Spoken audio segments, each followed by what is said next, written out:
Hello everyone, good morning. Welcome to sunshine tarot. నేను మీ Priya. So ఇవాల్టి మన రీడింగ్ టాపిక్ వచ్చేసి, మీ పర్సన్కి నిజంగా మీ పైన ప్రేమ ఉందా, లేకపోతే ఏదో జస్ట్ అలా వాళ్ళ అవసరం కోసం మీతో ప్రేమగా ఉన్నట్టు నటిస్తున్నారా? ఓకే, ఇదండి ఈరోజు మన వీడియో టాపిక్. నాకు ఎందుకో కొంతమందికి ఇలాంటి వీడియో అవసరము అనిపిస్తుంది. సో కాబట్టి ఇలాంటి వీడియో ఒక్కటి చేస్తున్నాను. మీలో ఎవరైనా ఫస్ట్ టైం మన ఛానల్ని చూస్తుంటే సబ్స్క్రైబ్ చేసుకోండి. పక్కనున్న బెల్ ఐకాన్ యాక్టివేట్ చేయడం వల్ల నేను నెక్స్ట్ టైం ఏ వీడియో అప్లోడ్ చేసినా మీకు నోటిఫికేషన్ అనేది వచ్చేస్తుంది. ఓకే, అండ్ లైక్ చేయకపోతే ఒక లైక్ అయితే ఇచ్చేసేయండి. మీ నుంచి ఒక లైక్, మీ నుంచి ఒక సపోర్ట్ లాంటిది ఎక్స్పెక్ట్ చేస్తున్నాను. సో ఇస్తారని ఆశిస్తున్నాను. మీరు లైక్ చేసి సపోర్ట్ చేయడం వల్ల ఇంకొంతమందికి మన ఛానల్ అనేది రికమెండ్ అవుతుంది. ఓకే,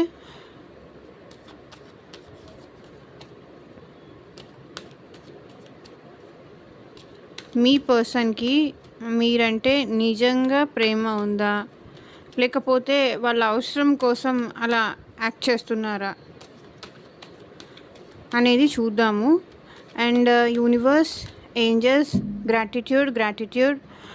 సో ఇది married, unmarried, third party issues ఉన్నవాళ్ళు, లేకపోతే ఇంకా ఎవరైనా మదర్ అండ్ చైల్డ్ కానీ, లేకపోతే సన్ అండ్ మదర్ కానీ, డాటర్ కానీ. సో మీరు ఎవరి కోసం ఆలోచించి చూస్తున్నారో ఆ పర్సన్ నేమ్ అట్లీస్ట్ 3 times తలుచుకోండి.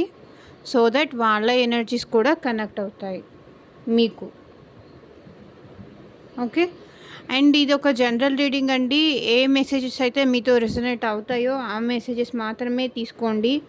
అండ్ మీ సిచ్యువేషన్కి తగ్గట్టు మీ నేమ్ పైన, మీ పర్సన్ నేమ్ పైన రీడింగ్ తీసుకోవాలి. రీడింగ్ తీసుకుంటే నాకు క్లియర్గా తెలుస్తుంది. ఆ క్లియర్గా తెలుసుకోవాలి అన్న ఇంట్రెస్ట్ ఉంటే కనుక స్క్రీన్ పైన కనిపించే నా వాట్సాప్ నెంబర్కి అయితే మెసేజ్ చేయండి. పర్సనల్ రీడింగ్స్ తీసుకోవచ్చు. ఓకే, మీ నేమ్ పైన, మీ పర్సన్ నేమ్ పైన తీసుకున్నప్పుడు ఎగ్జాక్ట్గా మీకు రెజనేట్ అవుతుంది. ఓకే, మీ కెరియర్ రిలేటెడ్ కానీ, జాబ్ రిలేటెడ్ కానీ, హెల్త్ కోసం కానీ, అండ్ ఫ్యూచర్ గైడెన్స్ కోసం కానీ. సో మీరు దేని రిలేటెడ్ పర్సనల్ రీడింగ్స్ తీసుకోవాలి అనుకున్నా నా నెంబర్కి అయితే కాంటాక్ట్ చేయండి. డైరెక్ట్గా కాల్స్ చేయకండి, వాట్సాప్కి మెసేజ్ మాత్రమే చేయండి. అండ్ పర్సనల్ రీడింగ్ ఫ్రీ కాదు, అమౌంట్ పే చేసి రీడింగ్స్ తీసుకునే ఇంట్రెస్ట్ ఉన్న వాళ్ళు మాత్రమే పర్సనల్ రీడింగ్కి కాంటాక్ట్ చేయండి. ఇది కూడా మీకు రెసొనేట్ అవుతుంది. అట్లీస్ట్ 50% రెసొనేట్ అయితే ఇది మీ వీడియో అనుకోండి, మీ రీడింగ్ అనుకోండి. ఓకే, డీటెయిల్గా తెలుసుకోవాలి అనుకుంటే పర్సనల్ రీడింగ్ అమౌంట్ పే చేసి రీడింగ్స్ తీసుకునే వాళ్ళు పర్సనల్ రీడింగ్కి కాంటాక్ట్ చేయండి. ఓం నమ శివాయ, ఓం నమ శివాయ. మా వ్యూయర్స్ యొక్క పర్సన్స్ నిజంగానే వీళ్ళని ఇష్టపడుతున్నారా, నిజంగానే వీళ్ళంటే ప్రేమ ఉందా, లేకపోతే ఏదో జస్ట్ అలా నటిస్తున్నారా మంచిగా ఉన్నట్టు? క్లారిటీ ఇవ్వండి యూనివర్స్. గ్రాటిట్యూడ్. అండ్ చెప్పడం మర్చిపోయాను, ఒకవేళ ఈ రీడింగ్లో పాజిటివ్గా వస్తే మీరు I claim this positive reading అని చెప్పేసి కింద కామెంట్ చేయండి. మీకు ఎంతవరకు రెసొనేట్ అయింది అని చెప్పేసి కూడా నాకు కింద కామెంట్ సెక్షన్లో చెప్పండి. Okay,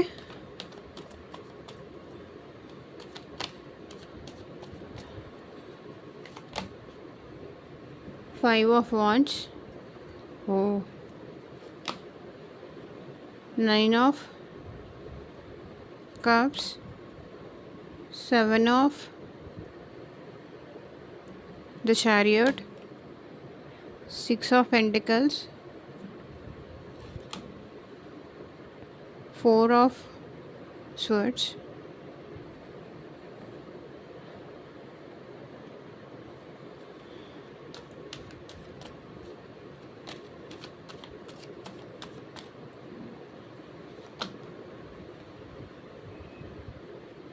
Three of Cups,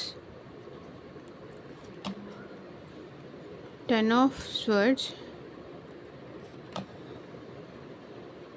ace of cups, 3 of wands, 2 of wands, the hanged man,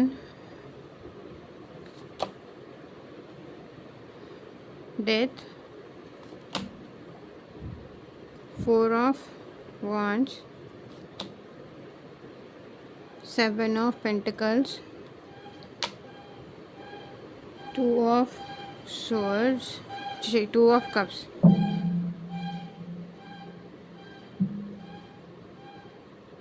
bottom of the deck వచ్చేసి క్వీన్ ఆఫ్ వాన్స్. సో మీరు సెల్ఫిష్ పర్సన్ ఏమో,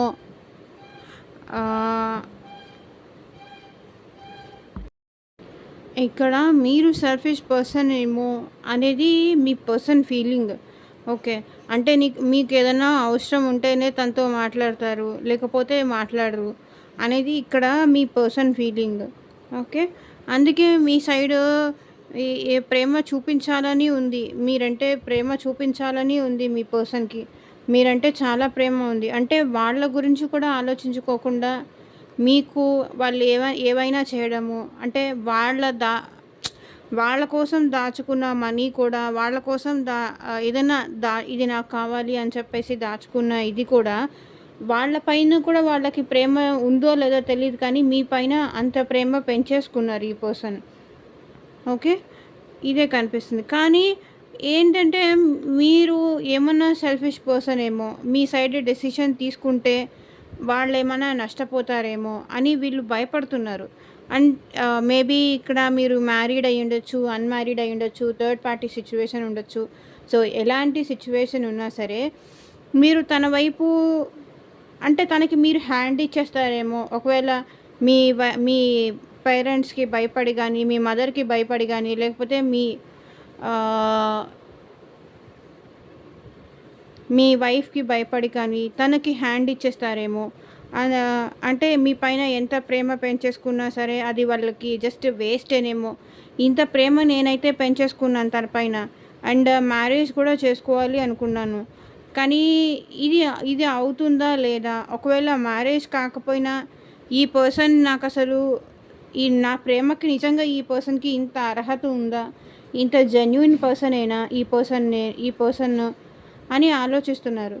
వాళ్ళు మీ పైన చూపిస్తున్న ప్రేమ నిజమేనా అబద్ధమా అంటే ఇక్కడ చాలా నిజం ఉన్నట్టే కనిపిస్తుంది. నిజంగానే వాళ్ళకి మీ పైన ప్రేమ ఉంది, కానీ మీరే సెల్ఫిష్ ఏమో, మీరే స్వార్థపరులేమో, మీరే తనకి అవకాశవాది అట్లా అంటారు కదా, అవసరం ఉన్నప్పుడే వాళ్ళ ప్రేమ చూపిస్తారేమో. నేనే తన పైన అంత ప్రేమ పెంచేసుకున్నానేమో, ఇదంతా నాదే తప్పేనేమో అని ఆలోచిస్తున్నారు. ఎందుకంటే ఈ పర్సన్ వచ్చేసి మిమ్మల్ని మ్యారేజ్ కానీ లైఫ్ లాంగ్ మీతో ఉండాలని కానీ అనుకుంటున్నారు. ఎందుకంటే ఇంత ప్రేమ పెంచేసుకున్న తర్వాత ఎవరు ఆల్ ఆఫ్ సడన్ వద్దు అంటే వదిలేసుకోవాలి అంటే ఎవరైనా చాలా డీప్ లెవెల్లో హర్ట్ అవుతారు. అది కామన్. ఎందుకంటే వీళ్ళు మీ పైన చెప్పలేనంత ప్రేమ పెంచేసుకున్నారు కాబట్టి మీరేమన్నా స్వార్థపరులేమో, మీ స్వార్థం కోసం తనని వదిలేస్తారేమో, అప్పుడు నేనేమవ్వాలి అని ఆలోచిస్తున్నారు. నేనైతే ఈ వ్యక్తితో ఒకవేళ ఎవరైతే అన్మ్యారీడ్ ఉన్నారో మ్యారేజ్ చేసుకోవాలనుకున్నాను, అండ్ ఎవరైతే మ్యారీడ్ ఉన్నారో ఈ పర్సన్తో అట్లీస్ట్ నేను లైఫ్ లాంగ్ హ్యాపీగా ఉండాలి అనుకుంటున్నాను. కానీ ఈ వ్యక్తి విషయంలోనే ఎలాంటి నిర్ణయం తీసుకోవాలో నాకు అర్థం కావట్లేదు అని వాళ్ళు ఫీల్ అవుతున్నారు. ఎందుకంటే మీరు మీ సెల్ఫిష్నెస్తో ఈ పర్సన్తో ఏదన్నా చిన్న మాటకే గొడవ పడుతున్నారంట, ఫైట్ చేస్తున్నారంట, అంటే ఏదో ఒక డిస్టర్బెన్స్, అలజడి లాంటిది ఏదో క్రియేట్ చేస్తున్నారంట మీరు ఈ పర్సన్తో. అందుకే ఈ పర్సన్ మీతో ఎలా మాట్లాడాలి, మీతో ఏం మాట్లాడితే ఎలా రియాక్ట్ అవుతారో, ఏం మాట్లాడితే ఏ సిచ్యువేషన్లో ఎలా ఉంటారో అర్థం కాక ఈ పర్సన్ హ్యాంగ్ అయిపోయారు, స్ట్రక్ అయిపోయి ఉన్నారు. అంటే అసలు మీతో ఎలా మాట్లాడాలో కూడా వీళ్ళకి అర్థం కావట్లేదు. ఏం మాట్లాడినా సరే మీరు ఫైట్స్కి దిగుతున్నారంట, ఆర్గ్యుమెంట్స్కి కానీ, గొడవలకి కానీ, ఇలా దిగుతున్నారంట. సో, అందుకే మీ పర్సన్‌కి ఏం చెయ్యాలి? ఈ వ్యక్తి విషయంలో నేను ఎలాంటి నిర్ణయం తీసుకోవాలి? ఏం చేసినా సరే ఇది ఒక ఏం మాట్లాడినా సరే ఇది ఒక డిస్టర్బెన్సెస్‌కి, ఒక గొడవకి దారి తీస్తుందే కానీ సర్దుకుపోయి ఓకేలే మనిద్దరము ఒకరంటే ఒకరిష్టం ఉన్నాం కాబట్టి ఇవన్నీ వద్దు. మన ప్రేమే ఇంపార్టెంట్ అల్టిమేట్‌గా అని మీరిక్కడ అనట్లేదంట. మీరు ఏదో తనేదో ఒకవేళ తనేదన్నా సెల్ఫిష్‌నెస్ కోసం తనేదన్నా అన్నా మీ సైడ్ నుంచి మీరు ఆర్గ్యూ చేస్తున్నారంట. నేనది కాదు, నేనిది. నా గురించి ఎందుకలా అనుకుంటున్నావు? అంటే ఇంతేనా నువ్వు అర్థం చేసుకుంది? ఇలా మీరేదో ఆ పర్సన్‌తో లేకపోతే మీరు ఈ వ్యక్తి విషయంలో మీరు మ్యారేజ్ కావాలి, ఇంట్లో ఒప్పించి మ్యారేజ్ చేసుకుందాము అని అడిగారా? ఒకవేళ ఇంట్లో ఒప్పించి మ్యారేజ్ చేసుకుంటే ఇంట్లో వాళ్ళు ఒప్పుకోరు, గొడవలు జరుగుతాయి, చాలా ఇబ్బందులయిపోతాయి. ఇలా ఇలా ఏదన్నా ఇంట్లో వాళ్ళని ఒప్పించు అని మీరు అడగడము, లే ఇంట్లో అదే సో, అలాగైనా సరే మీ ఇద్దరి మధ్య ఫైట్స్ అలాంటివి జరుగుతూ ఉండొచ్చు. కాస్త టైం కావాలి నాకు, అంత తొందర పెట్టేస్తే ఎలా అని అడిగుండొచ్చు. ఇక్కడ మీ పర్సన్‌కి ఏంటంటే మీరు సెల్ఫిష్ పర్సన్. నేను ఇంత ప్రేమ పెంచేసుకున్నాను. ఈ వ్యక్తి నాకు అట్ లాస్ట్‌కి హ్యాండ్ ఇచ్చేస్తారా? ఇలా కనిపిస్తుంది. ఓకే. మీ ఇద్దరి మధ్య ఫైట్స్ జరుగుతున్నాయి. కానీ ఈ పర్సన్ ఏంటంటే మీకు విష్ ఫుల్‌ఫిల్‌మెంట్ అంటే ఒక వైఫ్‌లో కానీ, ఒక హస్బెండ్‌లో కానీ, ఒక అమ్మాయిలో కానీ, ఒక అబ్బాయిలో కానీ ఎలాంటి పర్సన్‌ని ఈ పర్సన్ ఉంటే మనకి లైఫ్ లాంగ్ హ్యాపీగా ఉండొచ్చు, ఒక పీస్‌ఫుల్ ఉండొచ్చు అని అనుకుంటారో, ఒక ప్రశాంతత, ఒక కామ్‌నెస్, ఒక హ్యాపీనెస్ ఏ ఏ పర్సన్ నుంచి అయితే ఎక్స్పెక్ట్ చేస్తారో అలాంటి పర్సన్ మీరే అని మీ పర్సన్ ఫీలింగ్.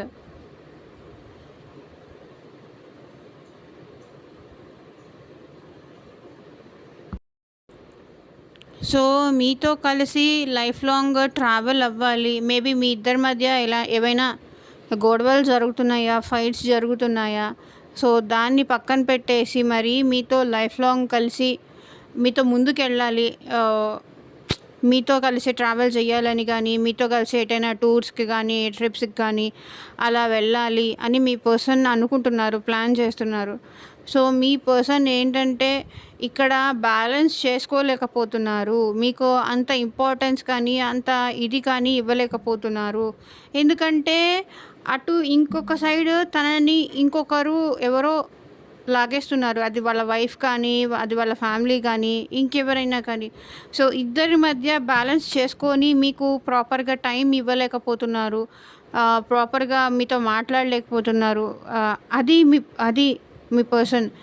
సో, మీకేమనిపిస్తుందంటే నిజంగా ఈ పర్సన్ నా నా నా నా పైన ప్రేమ ఉందా? లేకపోతే ఏదో యాక్ట్ చేస్తున్నారా? అవసరం కోసమా? లేకపోతే మనీ కోసమా? ఇలా నటిస్తున్నారా నా దగ్గరకొచ్చేసి అని మీకు అనిపిస్తుంది. మేబీ మీ పర్సన్ ఇక్కడ చాలా రిచ్ పర్సన్ కూడా అయ్యుండొచ్చు. ఓకే. అదే కనిపిస్తుంది. మీ పర్సన్‌కైతే మీతో లైఫ్ లాంగ్ ట్రావెల్ అవ్వాలి. ఎలాగైనా సరే మీ రిలేషన్‌ని ముందుకు తీసుకెళ్ళాలి. ఒక ఫార్వర్డ్ మూమెంట్ అనేది ఉండాలి అని గోల్ ఓరియెంటెడ్‌గా ఉన్నారు మీ పర్సన్. ముందుకు తీసుకెళ్ళాలి అనే అనుకుంటున్నారు. ఓకే. బికాజ్ ముందుకు తీసుకెళ్ళాలి అనుకుంటున్నారు. ఎందుకు ముందుకు తీసుకెళ్ళాలనుకుంటున్నారు? మీరంటే ప్రేమ ఉంది. ఓకే. మీ ప్రేమని మిస్ అవ్వకూడదు. ఎలాగైనా ఫైట్ అయినా సరే మీ రిలేషన్‌ని ముందుకు తీసుకెళ్ళాలి. ఒక ఫార్వర్డ్ మూమెంట్ అనేది ఉండాలి. రికన్సిలేషన్ అవ్వాలి. మీతో మ్యారేజ్ అవ్వాలి. చూడండి. ఈ 3 చూడండి. ఎందుకు ముందుకు తీసుకెళ్ళాలి? ఒకవేళ మీకు ఈ పర్సన్‌కి లాంగ్ డిస్టెన్స్ రిలేషన్‌షిప్ ఉందా? మిమ్మల్ని వచ్చి కలిసి మీ ప్రేమని అర్థం చేసుకొని ఇది లాంగ్ టర్మ్‌గా ఉండాలి. లైఫ్ లాంగ్ ఉండాలి. మీరు తన కోసం మ్యారేజ్ చేసుకోవాలి అని ఇక్కడ మీ పర్సన్ అనుకుంటున్నారు. ఓకే. అండ్ నైట్ నిద్ర కూడా పోవట్లేదు. మీ గురించే ఆలోచిస్తున్నారు. కొంత టైం అడుగుతున్నాను. తను తను నన్ను మిస్‌అండర్‌స్టాండ్ చేసుకుంటుంది అని ఇక్కడ మీ పర్సన్ ఫీల్ అవుతున్నారు. బాధపడుతున్నారు. ఎందుకంటే వాళ్ళకి నైట్ టైమ్ కూడా నిద్ర పట్టట్లేదు. మీ గురించే ఆలోచిస్తున్నారు. ఆహ్, మీ గురించే ఆలోచిస్తున్నారు. ఓకే. మీ గురించి ఆలోచించి వీళ్ళకి నిద్ర కూడా పట్టట్లేదు. And 3 of cups. అండ్ మీరేమనుకుంటున్నారంటే ఇక్కడ నన్ను పక్కన పెట్టేసి, నాతో గొడవలు చేసేసి, అక్కడ వాళ్ళ ఫ్యామిలీతోనో ఇంకెవరైనా థర్డ్ పార్టీ ఉన్నారా? థర్డ్ పార్టీ ఉంటే అది వాళ్ళ ఫ్యామిలీనా? నాతో గొడవ పెట్టేసుకొని, వాళ్ళు నన్ను దూరం పెట్టేసి, వాళ్ళ ఫ్యామిలీతోనో లేకపోతే వాళ్ళతోనో వాళ్ళు హ్యాపీగా ఉంటున్నారేమో. నన్ను మోసం చేస్తున్నారేమో, నన్ను చీట్ చేస్తున్నారేమో, ఈ పర్సన్ నాకు ఉండరేమో నాతో లైఫ్ లాంగ్. సో మీరు ఏం చెప్పినా ఈ పర్సన్ ఏంటంటే నెగెటివ్‌గా తీసుకుంటారేమో. ఒకవేళ నేను ఎక్కువగా ఫోర్స్ చేస్తే నన్ను తప్పుగా అర్థం చేసుకుంటారేమో అని మీరు ఫీల్ అవుతున్నారిక్కడ. So 3 of cups. మీ పర్సన్ మిమ్మల్ని వదిలేసి, మిమ్మల్ని దూరం పెట్టేసి తను హ్యాపీగా ఉన్నారేమో, తన లైఫ్‌లో హ్యాపీగా ఉన్నారేమో అని ఇక్కడ మీరు ఫీల్ అవుతున్నారు. ఓకే.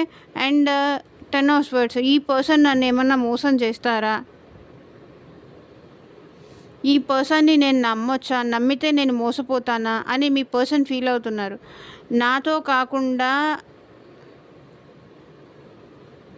నాతో కాకుండా ఈ పర్సన్‌కి ఇంకెవరైనా ఉన్నారా? థర్డ్ పార్టీ ఎవరైనా ఉన్నారా? అని మీరు ఆలోచిస్తున్నారు. మీ పర్సన్ కూడా ఆలోచిస్తున్నారు. ఓకే. మేబీ పాస్ట్‌లో మీకెవరైనా థర్డ్ పర్సన్ ఉన్నారా? లేకపోతే మీ పర్సన్‌కి థర్డ్ పర్సన్ ఉన్నారా? సో నాతో గొడవ పెట్టేసుకొని మళ్ళీ వాళ్ళతో ఏమన్నా రిలేషన్ స్టార్ట్ చేశారా? ఎందుకంటే మీకు ఈ పర్సన్‌కి మధ్య ఫైట్ అయ్యి కొంతవరకు మీ రిలేషన్ స్ట్రక్ అయింది అని కనిపిస్తుంది. సో ఈ క్వెషన్ వరకు వస్తే మీ పర్సన్‌కి నిజంగా మీ పైన ప్రేమ ఉందా?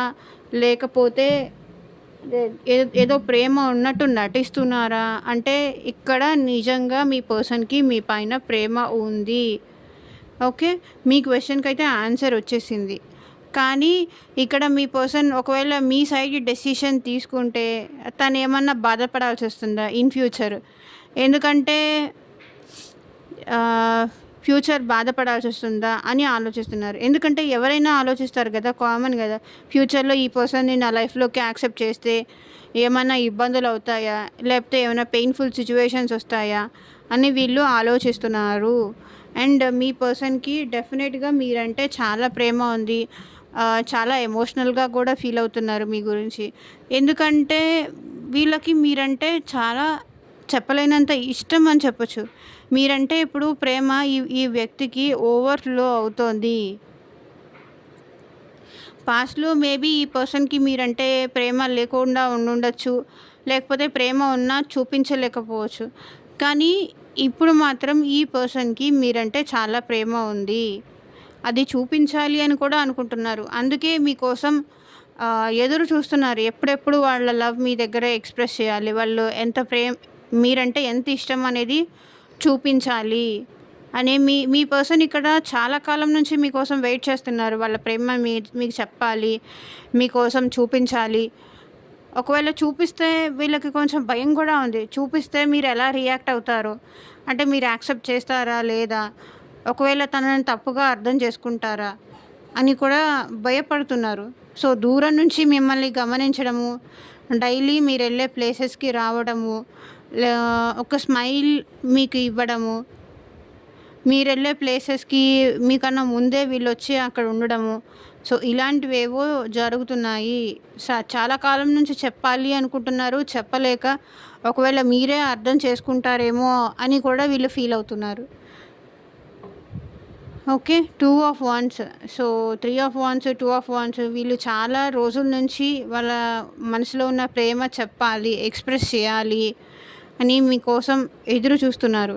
మేబీ తన పనులన్నీ కూడా పక్కన పెట్టేసి మీకోసమే ఎదురు చూస్తున్నారు మీ పర్సన్. ఎప్పుడెప్పుడు మీకు చెప్పాలి, ఎప్పుడెప్పుడు చెప్తే మీతో హ్యాపీగా ఉండాలి, హ్యాపీగా ఉండొచ్చు అని ఎక్స్‌పెక్ట్ చేస్తున్నారు. ఈ పర్సన్‌కి ఫస్ట్ ఆఫ్ ఆల్ చెప్పాలని ఉంది గానీ, చెప్తే ఏమవుతుంది? చెప్పిన తర్వాత సిట్యుయేషన్స్ ఎలా ఉంటాయి? అది పాజిటివ్‌గా ఉంటాయా? నెగెటివ్‌గా ఉంటాయా? అని ఆలోచిస్తూ భయపడుతూ ఉండిపోయారు. సో, మీ పర్సన్ ఈ రిలేషన్‌లో ఒక చేంజ్ అనేది, ఒక ట్రాన్స్‌ఫర్మేషన్ అనేది ఎక్స్‌పెక్ట్ చేస్తున్నారు. సో, మీ పర్సన్ మీ మీ పర్సన్ మీతో రీకన్సిలేషన్ కానీ, ఒక కమిట్మెంట్ లాంటిది, మీకు ఒక మ్యారేజ్ కానీ, అట్లీస్ట్ ఒక ఎంగేజ్మెంట్ కానీ, ఒక మ్యారేజ్ కానీ మీకు ఇవ్వాలి. మీకు ఒక ట్రస్ట్ అనేది ఇవ్వాలి. మీ విషయంలో మీకు ఒక ట్రస్ట్ అనేది ఇవ్వాలి అని మీ పర్సన్ అనుకుంటున్నారు. ఎందుకంటే తను చేంజ్ అవ్వాలి అనుకుంటున్నారు. తన పద్ధతులు చేంజ్ చేసుకోవాలి అనుకుంటున్నారు. తను మీకు నచ్చే విధంగా మారాలి అనుకుంటున్నారు. సో, ఇదనమాట. చేంజ్ అయ్యి మీకు నచ్చే విధంగా మారి మీతో ఒక హ్యాపీ ఫ్యామిలీ లాంటిది ఉండాలి అని ఎక్స్‌పెక్ట్ చేస్తున్నారు. ఎవరైతే థర్డ్ పార్టీ సిట్యుయేషన్ ఉన్న వాళ్ళు ఉన్నారో, సో, వాళ్ళు మీతో రికన్సిలేషన్ అయిపోయి లైఫ్ లాంగ్ మిమ్మల్ని వదలకుండా మీతోనే అలా ఉండాలి. బికాజ్ వీళ్ళకి మిమ్మల్ని వదులుకునే ఉద్దేశమే లేదు. మీతో ఉండాలి అని అనుకుంటున్నారు. ఎందుకంటే వీళ్ళకి మీతో ఉన్న హ్యాపీనెస్, మీతో మాట్లాడితే దక్కే ఆనందము ఇంకా వేరే ఎక్కడ కూడా దొరకట్లేదు. ఓకే. మేబీ ఈ పర్సన్ మీ ఇద్దరు కలిసి ఎటైనా వెళ్ళాలని కానీ, మీ ఇద్దరు ఒకరికొకరు ఎమోషనల్ బాండింగ్ కావాలి అని, ఏ ఎమోషనల్ బాండింగ్ అయితే మీ దగ్గర లేదో, మీ ఇద్దరి మధ్య లేదో, మిస్ అయిందో, ఆ బాండింగ్ మళ్ళీ కావాలి అని మీ పర్సన్ ఎక్స్‌పెక్ట్ చేస్తున్నారు. సో, ఈ పర్సన్ అయితే మీ నుంచి కమ్యూనికేషన్ కోసం వెయిట్ చేస్తున్నారు. అంటే మీరే ప్రపోజ్ చేయాలని కానీ, మీరే తనకి కాల్ చేసి చెప్పాలని కానీ, మీరే తనకి ఓపెన్ అప్ అవ్వాలి అని కానీ ఎక్స్‌పెక్ట్ చేస్తున్నారు. ఎందుకంటే మీ నుంచి కమ్యూనికేషన్ వస్తే వాళ్ళు ఒక ఫార్వర్డ్ స్టెప్ వెయ్యొచ్చు. మీతో ఎమోషనల్‌గా కనెక్ట్ అవ్వచ్చు అని ఎక్స్‌పెక్ట్ చేస్తున్నారు. ఓకే. మీ నుంచి కమ్యూనికేషన్ రావాలి. అంటే మీ నుంచి కాల్ రావాలి, మీ నుంచి మెసేజ్ రావాలి, మీ నుంచి అట్లీస్ట్ మీరొచ్చి తనని కలవాలని కానీ, ఏదైనా సరే అది మీ నుంచి వస్తే అది తనకి ఇంకా సెక్యూర్‌గా ఉంటుంది. అంటే తనకొక ట్రస్ట్ ఉంటుంది. బికాజ్ తన దగ్గర నుంచి వచ్చింది కాబట్టి నేను ఒక ఫార్వర్డ్ స్టెప్ ఎయ్యొచ్చు. ఈ పర్సన్ నేను నమ్మొచ్చు. మళ్ళీ ఒకవేళ మీ ఇద్దరి మధ్య గొడవ అయిపోయి, రిలేషన్ ఎండ్ అయిపోయి, మళ్ళీ ఇప్పుడు రికన్సిలేషన్ అవ్వాలి అన్నా అది మీ సైడ్ నుంచి వస్తే బెస్ట్ అని ఇక్కడ మీ పర్సన్ ఆలోచిస్తున్నారు. So, 2 of cups. మీరిద్దరూ మళ్ళీ కలిసి ఎమోషనల్‌గా ఉండాలి. ఒకరికొకరు అర్థం చేసుకోవాలి. అప్పుడు ఈ పర్సన్ మనీ విషయంలో కానీ, సో, ఏ విషయంలో అయినా సరే ఇద్దరూ ఒక అండర్‌స్టాండింగ్‌తో ఉండాలి. ఒక అండర్‌స్టాండింగ్‌తో ఉంటేనే మన ఫ్యూచర్ అనేది చాలా బావుంటుంది అని ఇక్కడ మీ పర్సన్ ఫీల్ అవుతున్నారు. సో, మీ నుంచి కమ్యూనికేషన్ వస్తే అది వాళ్ళకి ఈజీ అయిపోతుంది. వాళ్ళకి ఒక క్లారిటీ వస్తుంది. సో, దాని తర్వాత ఒక ఫార్వర్డ్ మూవ్‌మెంట్ అనేది వెయ్యొచ్చు అని ఎక్స్‌పెక్ట్ చేస్తున్నా. తన నుంచి కమ్యూనికేషన్ వచ్చిన తర్వాత నేను ముందుకు తీసుకెళ్ళొచ్చు. ఇప్పుడు తన మనసులో ఏముందో అది చెప్పకుండా, నాకైతే ప్రేమ ఉంది. కానీ తన మనసులో ఏముందో చెప్పకపోతే నేను ఒక ఫార్వర్డ్ మూవ్‌మెంట్ ఏస్తే నేను లోకువ అయిపోతానేమో, చులకన అయిపోతానేమో అని ఇక్కడ వీళ్ళు భయపడుతున్నారు. తన దగ్గర నుంచి ఒక స్టెప్ అనేది వీళ్ళ ఫీలింగ్. ఓకే. ఇదేనండి ఇవాల్టి రీడింగ్. ఎంతమందికి రెసొనేట్ అయింది అని నాకు కింద కామెంట్ సెక్షన్‌లో చెప్పండి. అండ్ మీ సిట్యుయేషన్‌కి తగ్గట్టు రీడింగ్స్ తీసుకునే ఇంట్రెస్ట్ ఉన్నవాళ్ళు స్క్రీన్ పైన కనిపించే నా వాట్సాప్ నెంబర్‌కి మెసేజ్ మాత్రమే చేయండి. కాల్స్ చేయకండి. Okay. Thank you for watching. By.